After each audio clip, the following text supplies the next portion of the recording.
নমস্কার, সবাইকে স্বাগত জানাচ্ছি নতুন আরও একটি রেসিপি দেখার জন্য। চাল কুমড়া তো অনেকে অনেকভাবে খেয়েছেন।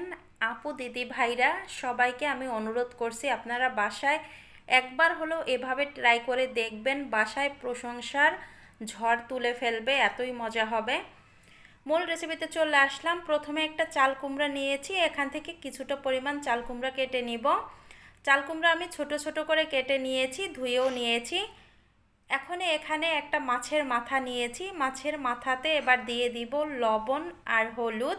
আমি একটা মাছের মাথা 4 টুকরো করে নিয়েছি। এখন লবণ আর হলুদ আমি ভালোভাবে মিশিয়ে নিব মাছের মাথার সাথে।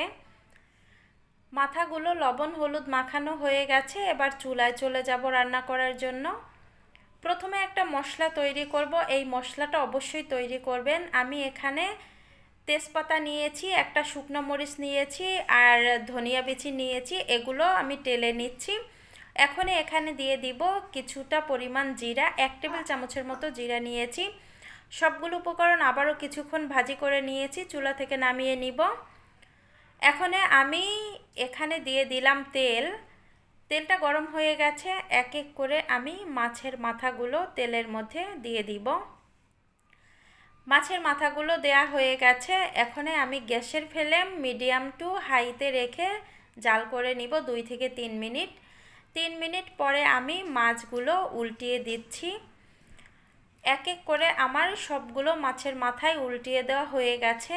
মাছের মাথাগুলো ভাজি হয়ে গেছে, এবার আমি নামিয়ে নিব। নামিয়ে নিয়েছি, এই তেলের মধ্যেই রান্নাটা সেরে নিব। এজন্য ফোড়নের জন্য দিয়ে দিলাম গোটা জিরা। এবার কেটে ধুয়ে রাখা চাল কুমড়া দিয়ে দিলাম, এরকম কুচি কুচি করে কেটে নেবেন। তারপরে এখানে দিয়ে দিলাম স্বাদ মতো হলুদ, এখন দিয়ে দিলাম লবণ। সবগুলো উপকরণ দেওয়া হয়ে গেছে, এখন আমি ভালোভাবে মিশিয়ে নিব। মিশিয়ে নেওয়া হয়ে গেছে, এই দেখেন।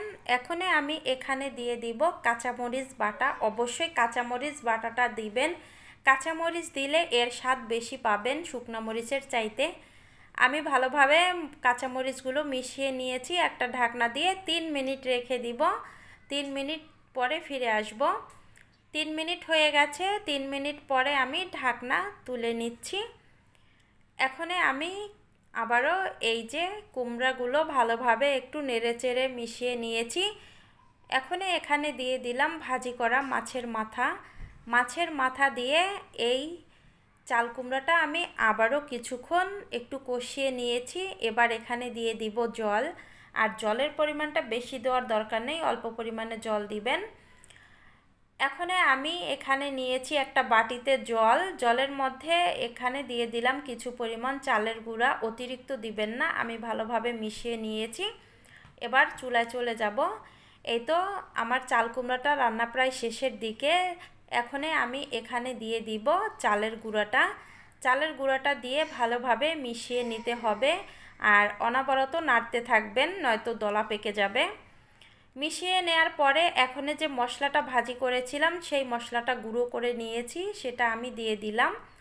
দিয়ে এই চাল কুমড়ার সাথে ভালোভাবে মিশিয়ে নিতে হবে। এই মশলাটাই কিন্তু স্বাদ দ্বিগুণ করবে। এই তো দেখেন আমার রেডি হয়ে গেল চাল কুমড়ার ঘন্ট রান্না। এটা এতটাই টেস্ট হয়েছে। এবার চুলা থেকে আমি নামিয়ে নিব। চুলা থেকে আমি নামিয়ে নিয়েছি, একটা প্লেটে সার্ভ করে নিচ্ছি।